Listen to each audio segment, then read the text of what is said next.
What's up, everyone? Today we're gonna be making barbecue ribs.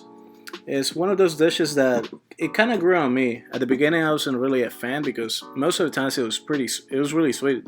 So I like a little bit of heat and acidity to my ribs. So this is my take on barbecue ribs. So let's do this. So let's make a rub. For our rub, we're gonna be using equal parts cumin, coriander, and mustard seeds. Smoked paprika, if you have any, or chili powder will do. Black pepper and salted, and a lot of brown sugar. We toasted our spices and then we blended them all together, and we mixed it up with brown sugar and chili powder. Now we're just gonna crust it onto the on the ribs, and we're gonna repeat this process a few times just so that way we make sure that the ribs are fully coated all the way. And now we're just gonna put them in foil and we're gonna bake them at 375 degrees, or you could also do a lower temperature for a little bit longer. We were in a rush, so we ended up doing 375 degrees for this batch. And now let's talk about the sauce. So let's make the sauce. One of the most important things for me when making a good barbecue is obviously the sauce. So for this one, we're just gonna cook down some garlic and onions, and to add some really good flavor to it, we're gonna add the spice rub that we used for our ribs earlier. So we're just gonna add a few tablespoons, and it's pretty heavily seasoned, so it's got sugar, salt, and all the spices. So just be careful adding extra salt. Now we're just gonna add the rest of our ingredients to it, which I like to obviously use a little bit of ketchup and some barbecue sauce, and it's probably one of my favorite barbecue sauce.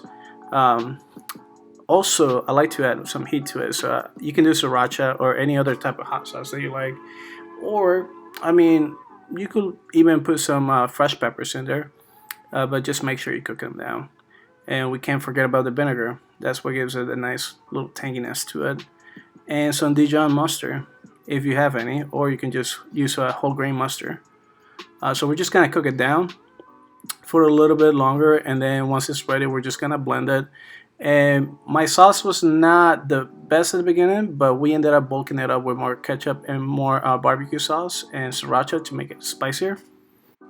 Now that our ribs are done and our sauce is done, let's wrap this up. We're just gonna be grilling it and basting our ribs 4 to 5 times. I like to do this just because it adds a little bit more of a char flavor. Just be careful not to overchar it like I did on the end pieces. So I like basting it multiple times just because it builds more flavor. So you caramelize all the sugars that you get in your barbecue sauce. And there we go. So everything is basically done, and now obviously you cannot have some barbecue ribs without a good potato salad. So we're just gonna toss some potatoes that we cooked earlier with some scallions and some basil. I like to add a good amount of mayo, salt, pepper, and some vinegar to it. And also you can't forget your mustard to it. So we're just gonna toss all these ingredients together, and don't be shy with the mayonnaise. It's alright sometimes if you have a little extra. In this case, I think I put a little too much, but it was okay. It still turned out pretty good. We're just gonna toss all these ingredients together and ideally serve it the next day. I feel like when you eat potato salad, it tastes even better once you let the potatoes and the vinegar and the mayonnaise sit for a day. Now it's ready and ready to plate. So there we go. We have our potato salad, our barbecue ribs, and we're good to go. Enjoy.